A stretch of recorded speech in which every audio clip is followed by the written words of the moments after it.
তুমি এখানে? বাথরুমটা খুলে দাও। এটা ধার নিচ্ছি। আটকাও! দাঁড়াও! কে তুমি? তোমরা যাকে তাড়া করছো ও কি বিয়ের কোণে? হ্যাঁ, কেন? সরে যাও। না,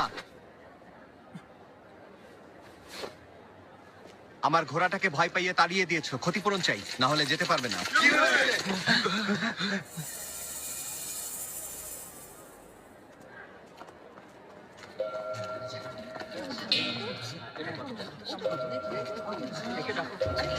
তোমরা এইদিকে খোঁজো, বাকিরা ওইদিকে যাও। লুজেনকে খুঁজে বের করতে হবে।